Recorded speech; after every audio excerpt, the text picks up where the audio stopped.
Okay, this is Al. Okay, I assume you guys are seeing the GoToWebinar screen. I just want to make sure the right screen is Yes. displayed. I have two. Yep, right now it's GoToWebinar. Okay, very good. I'm going to start with the questions that were submitted.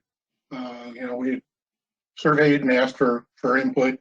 I'm then going to go through kind of the background of the change, why the change, some of the issues of the change, and eventually get into Sport Engine itself. Since I don't have a club, I'm going to turn it over to Chris at that point to be able to display things like adding members or inviting members. Not actually do it, but just show you what it looks like. Club assignment, just again, what it looks like without actually submitting. Club rostering, just some of those issues. Hey, Alex, Kathy, if you want, you can go ahead and get on the Club Extreme if you want. You have the access if you need. I just have view access, so Okay. I was going to let Chris do it because he's got actual organizer on a club. Okay. Okay, but thanks, Kathy. If we need to, I do know, yes, I can get to that. So again, some of the questions, are groups the same as teams? No, groups are primarily a way of communicating to multiple people with effectively one click. You can create a group, add people to that group, and then email just the group name, and it goes to all the people in that group.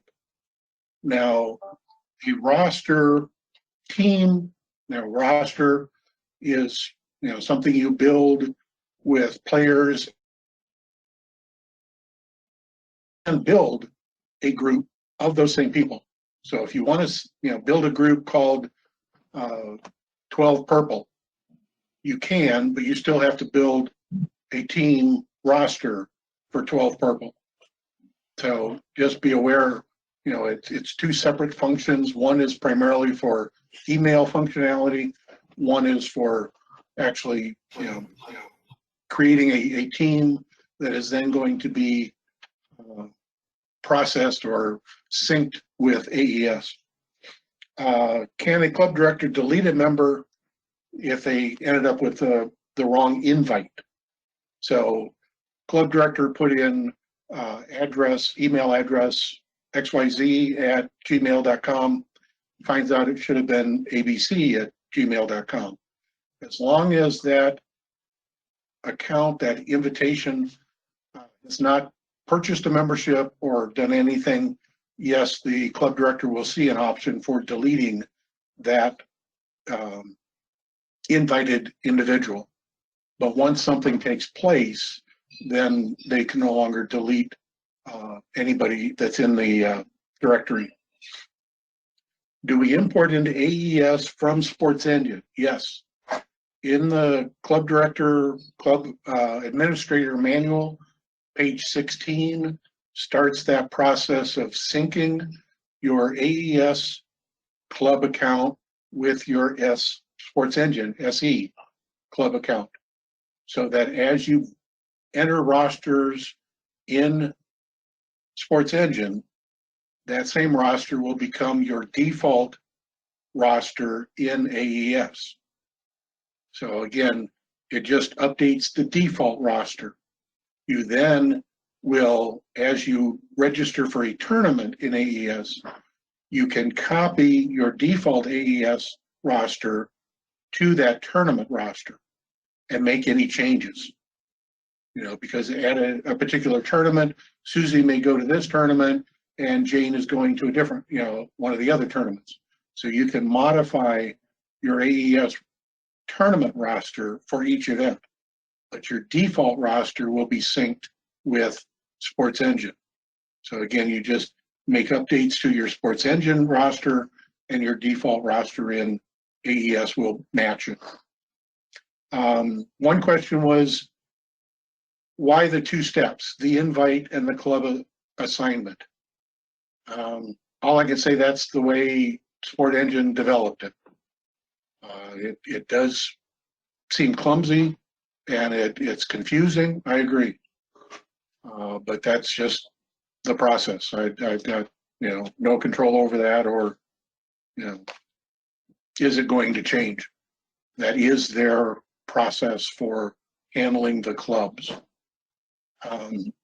Another one is the email addresses. It's confusing. Parent A signed up for the tryout membership and used their email address. Parent B took the child to your actual tryout, filled out your paperwork or filled it out online, whatever, and used their email address. So now there's two different email addresses. One that has the tryout membership under it, and one that you have as, what you're thinking you're working with. You can't do anything about it. I can't do anything about it, but the family can send a message to Sport Engine requesting that the accounts be merged.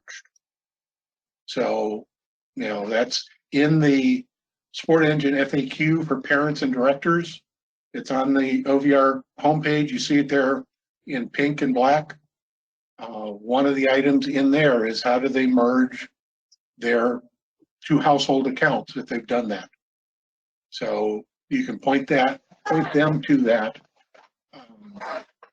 If all they want to do is change the email address, they haven't actually purchased a trial membership under one and a full membership under the other, again, they can, if they do a search, in SE, there's that need help. They can search for change primary email address, and that will give them the steps for changing their address from one to another, their login address actually. So they can kind of fix that if they don't have two separate ones already built. If they just, want to change it quick before you send a club assignment to a different account than what they prefer, they can, make sure that's up to date before a second step takes place. But once two accounts, two households are built, then Sports Engine has to merge it. Al, there was a question in the chat window. Will Sports Engine rosters ever be synced with OVR rosters instead of having to enter that information twice? That is our goal for next season. Yes, Sport Engine, and I am in a weekly meeting with Sport Wrench and TM2. They are still trying to figure out how to do it. So the goal for next season, yes, we want to be able to, you just build it in Sports Engine and then we pull it down to the OVR system. There will probably need to be some tweaking because we do, as you know, 3 different divisions.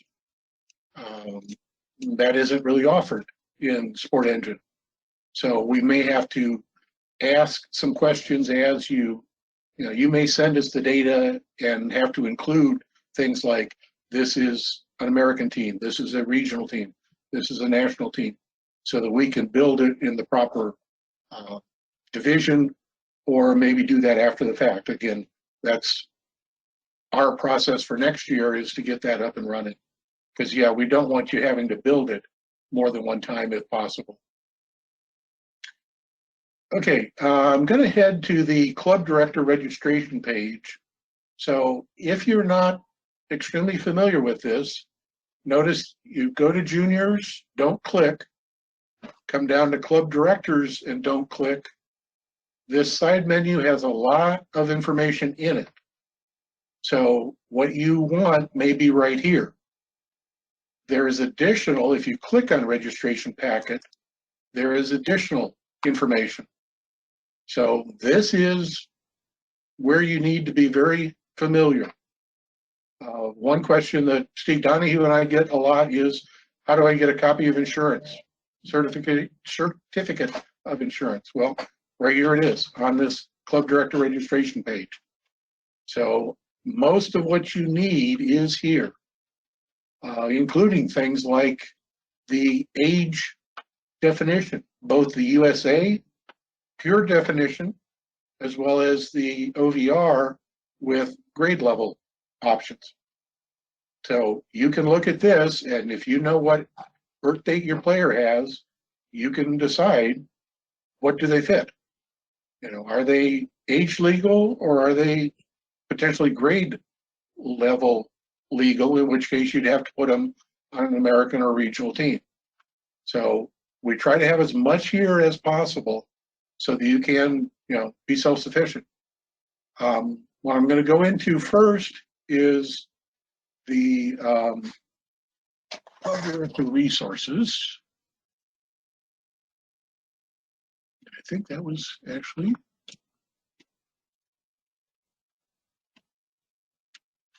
yeah.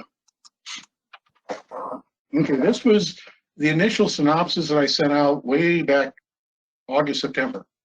This kind of is an overview of what's going on. I'm going to start out the change. Why the change? Why go to Sports Engine?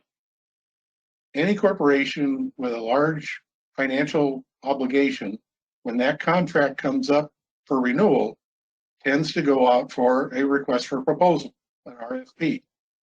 And that's what happened probably 3 years ago at least. So USA Volleyball went out for an RFP for a membership management system. They accepted, you know, responses, narrowed it down, and a committee of USAV board members, USAV staff, several regional commissioners, all were on that search committee, so to speak. And the decision was made and a contract, you know, signed with Sports Engine. The membership purchases, you know, last year it was $62. $20 went to USA, $40 went to the OVR, $2 went to the credit card processing. Price is still the same, and that has been since 2012. We haven't changed the registration price at all. It now looks like it's two different memberships because USA gets paid immediately, the OVR gets paid immediately, and the credit card processing company gets paid immediately. In the past, the OVR got all the money, and then the next month got billed by USA and sent them a check. This way, USA gets their money up front, and that's why it's bundled. You can't buy one without the other, but again, it looks weird. They say, why do we need to buy two? Well, it's really the same process, it's the same price, it's just the way they decided to break it out.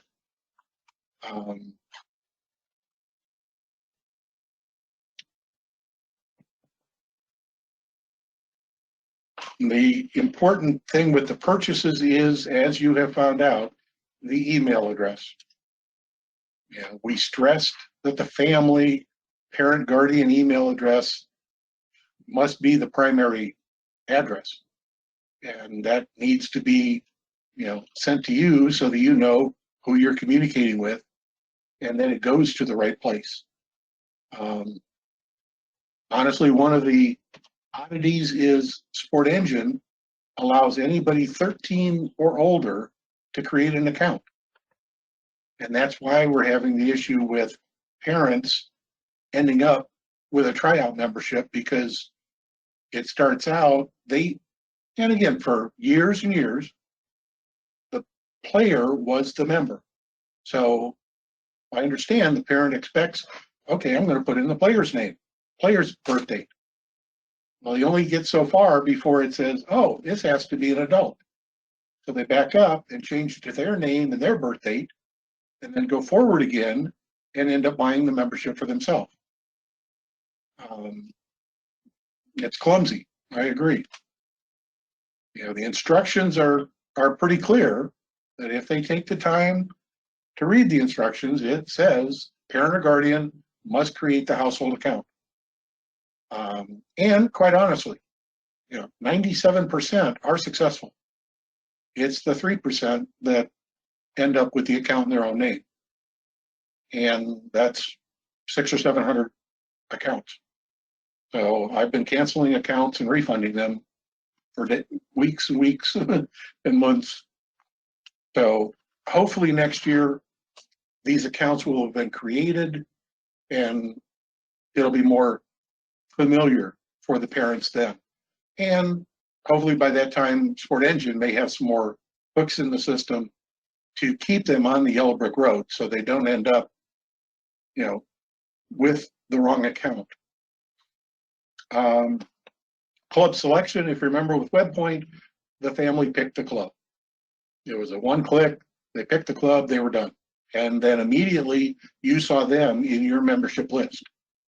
Now it's a two-step process. You send the club invite to get them into your directory. And again, that's strictly a phone book, a contacts list. And that's all it is. It's just asking permission for you to be able to send them email in the future.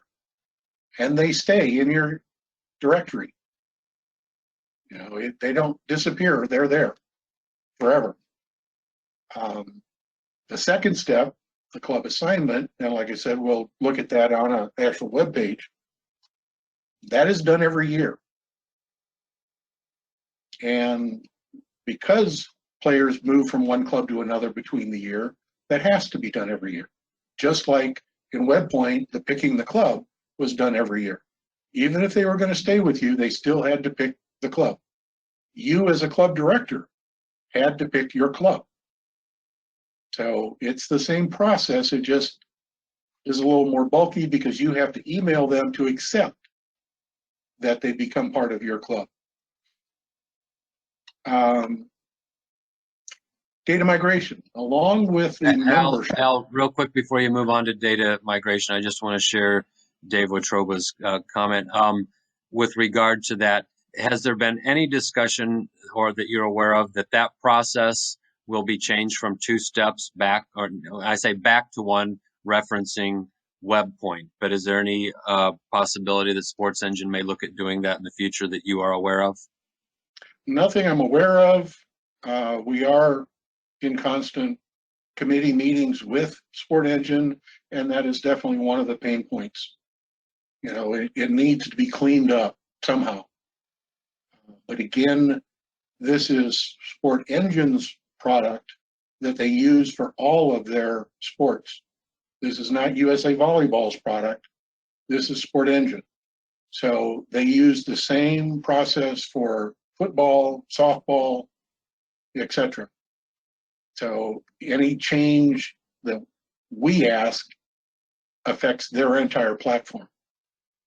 And so that's why it's, you know, we're fitting into what they already have rather than us wanting, you know, putting in, here's what we want. It's here's what they've got, and that's what we fit into.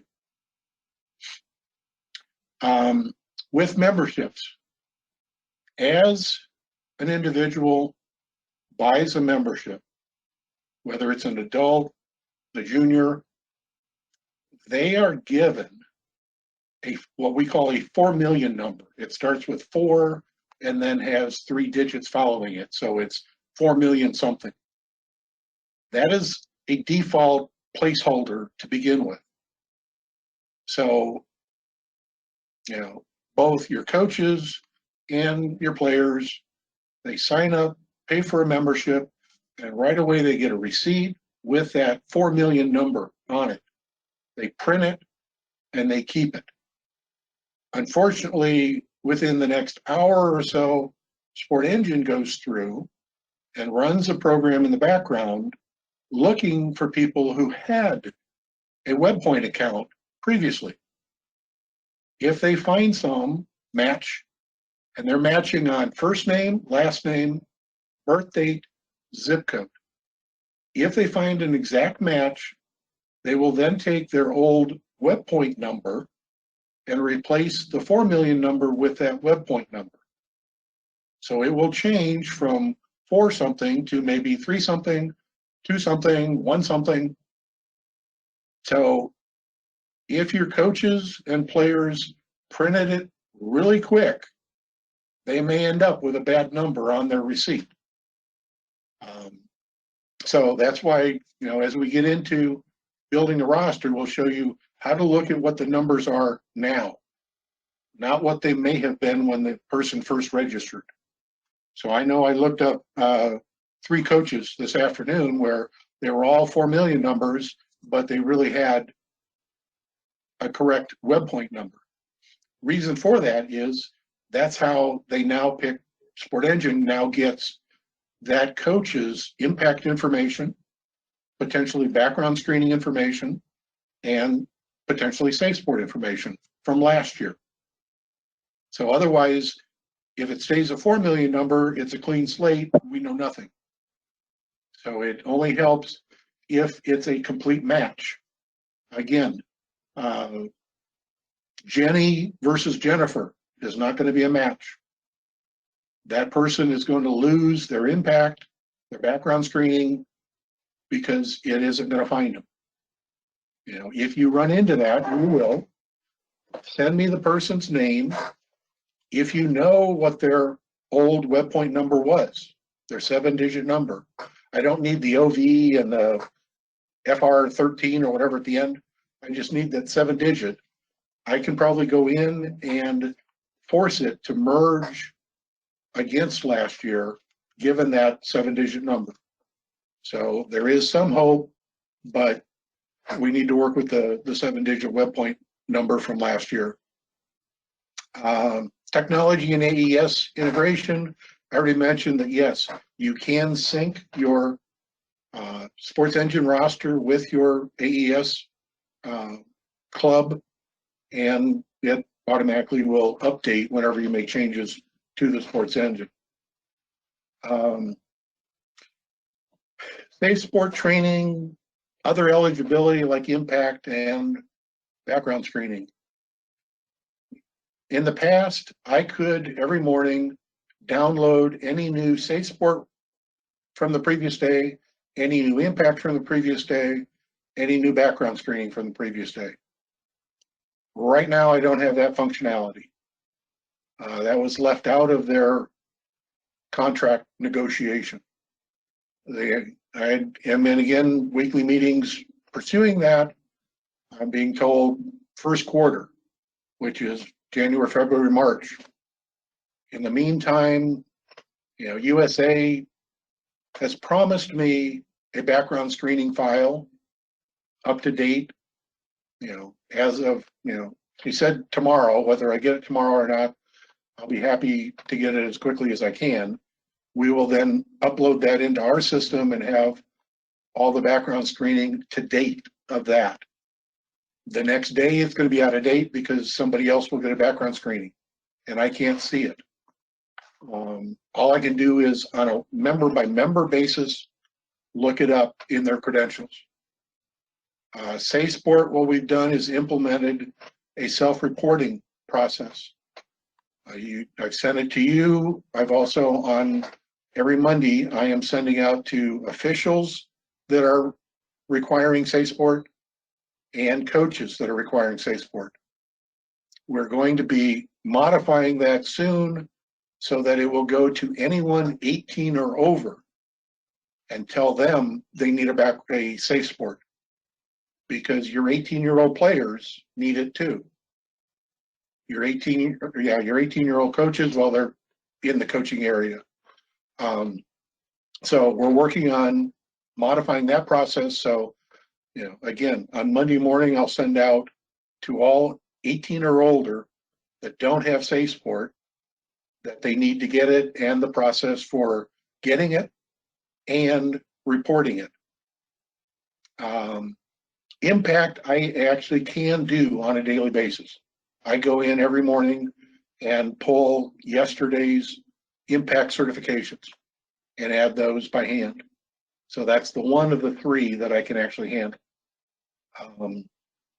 Concussion is a totally separate system that doesn't go through Sports Engine.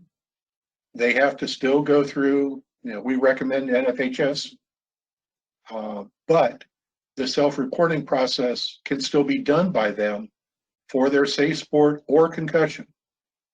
So they can do that if they want. If they don't, then they have to email their certificate to Steve Donahue at ovr.org. So those are the eligibility. You can see what eligibility, whether coaches are eligible or not, and on a one-by-one basis, what they're missing. But we can't do a mass view and import or anything. The academy, is Brian's area. I think they're moving that along. I've seen kids are getting certified with line judging, second refereeing, etc. So, Brian, do you want to mention anything about the LMS? Yeah, I think it's an easier process than it has been. The biggest Good. thing that I'll mention is that they must access, all of you, in fact, coaches or any members, must access the USAV Academy by first signing into your Sports Engine account. And then you go to your household and you pick the member's name, and you then when their name pops up in the household, you click on the details of their record, and then you should see a USAV Academy link will show up on that member's page, and that's how they get to the Academy. One other question that I've gotten a couple of times is that for those eager beavers who are out there trying to get all the modules done before we get started with play, there are a couple of modules that, even though they've viewed all of the videos in the module, like let's say junior second referee, they'll go look at all of the videos and they'll think, okay, I'm done. But then it will still show in their account that it's like 67% complete or something like that. Ignore that. There's a little switch in the Sports Engine system that I would have to go in and manually adjust to say, okay, it's completed now. That is not a big deal. I know what those incompletes mean. There's a specific percentage on it that will say, okay, no, I know that says 67% because they are done. They're just waiting for me to flip the switch. If it says 50% that they've completed, there's still something they need to do. But there's a specific target percentage that I know means that they haven't, that I just need to flip that switch. So don't tell them not to worry about that.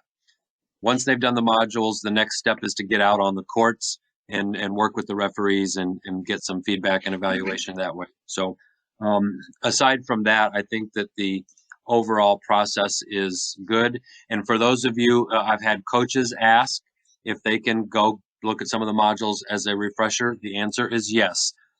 It should have been set up that if you log into your Sports Engine account, make your way to the USAV Academy, that you can, every module that we have available for officials training, whether it's second referee, first referee, scoring, line judges, rules review, all of the entire group of modules is available. And as coaches, if you like to get a refresher, you can go in and pick those that you would like to look at without really registering for the whole course, because the great thing is they have pre-registered everybody, every USAV member. These are already populated in your USAV Academy account. So that's a bonus for those who just kind of want to go through and look at the library.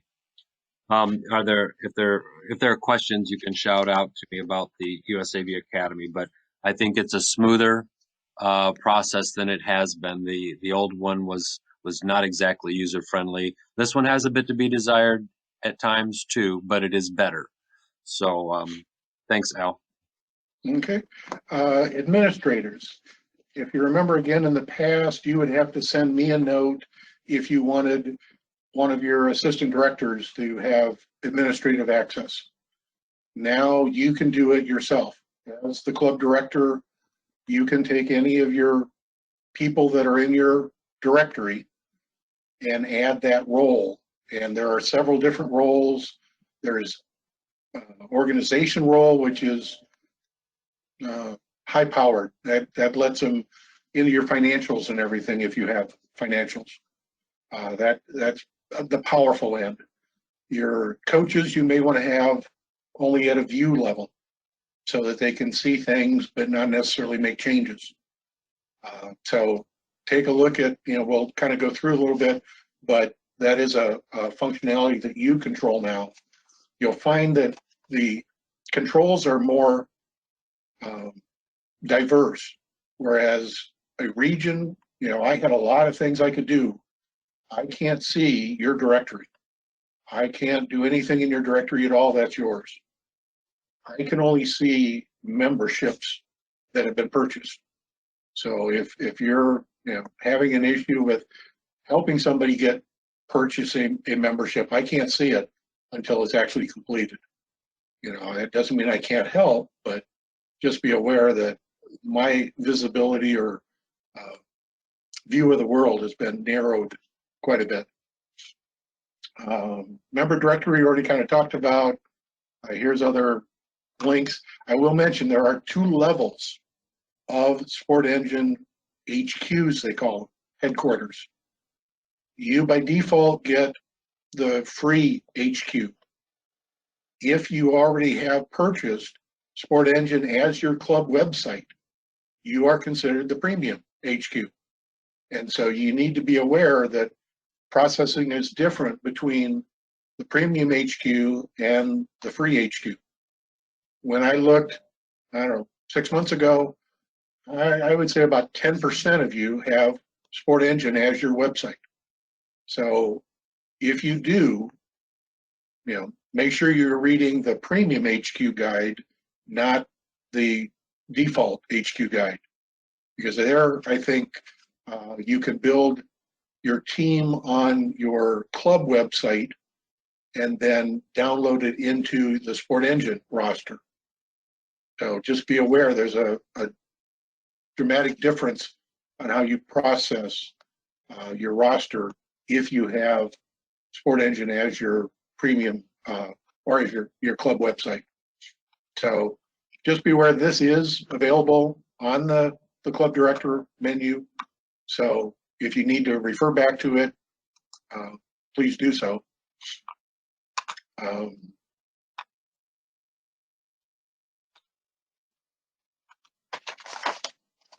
Okay, I'm going to go into the default administrator guide.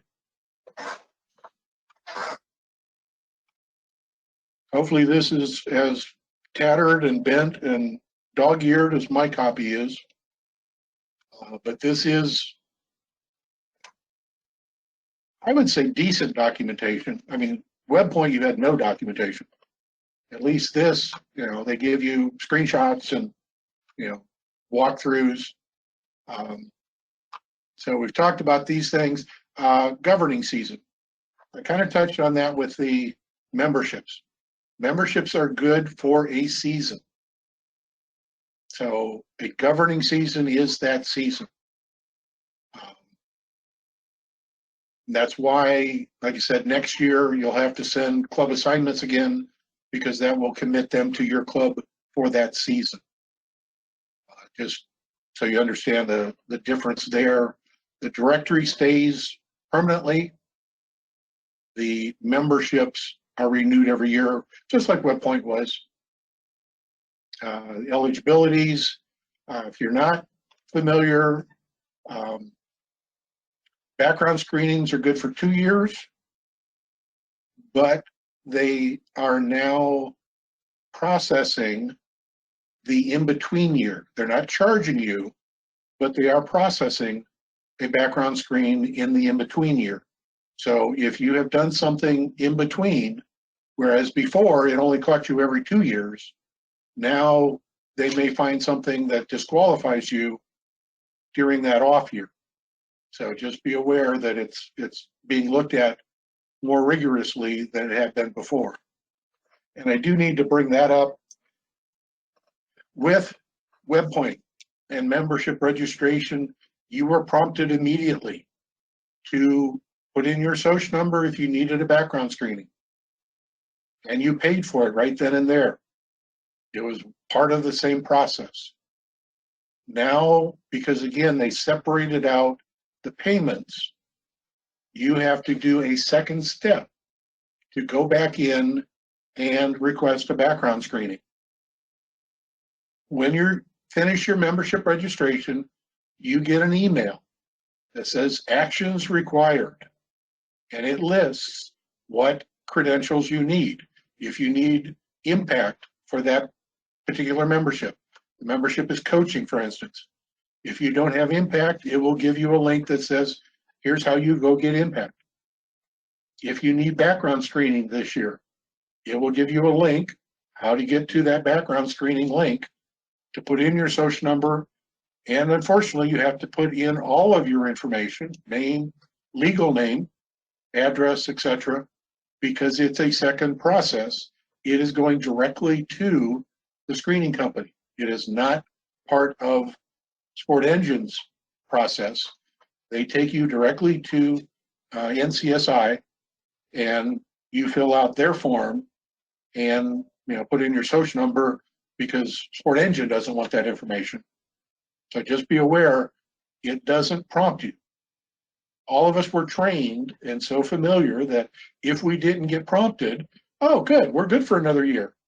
Well, not necessarily. You've got to look at that action required email, and by now you probably are on your coach's cases because they need it. Just be aware that is a change, a difference. Waivers, yeah, that's, everybody has to sign those. This is the code of conduct, all those kind of things we used to do. Roles I mentioned. Here's another one. Membership cards are only digital. You have to say them on your phone using Apple Pay, Google Wallet, or vice versa, whichever. I can never remember whose is which. But the member cannot print a membership card. On the OVR homepage, I have given them instructions on how to do something similar. They can view their information, take a snapshot of it with their cell phone, and email it to themselves, and then print the email. It's an ugly workaround, but at least they get something physical. And I had to, tell that to them a lot during tryouts, because you wanted something that you could see that said they had a membership. And that's how I got it to them, was, using their cell phone to take a picture and then emailing it. So that is a sticking point that is being discussed. We do want a different way of doing that. Sport Engine's response is it's a security risk. People can forge them if they can print them. So that's Hey, Al, can I jump in real quick? This is Chris. Sure. The Sports Engine has made an update to that, and club directors or whoever can go in and print the cards out for a team. And also that when we get into that. Yes, the member can't, but yes, you club directors, you can print membership cards for an entire team roster. So Chris will, get into that later, but I just, the member themselves can't, but you have that capability. Roster submission, Chris is going to look at.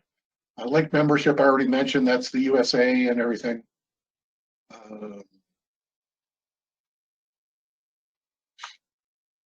By now, you better be able to log in and get to your headquarters.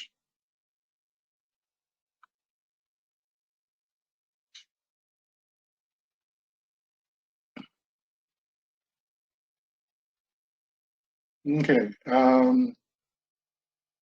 Okay, Chris, you ready to go ahead and jump in and start showing how to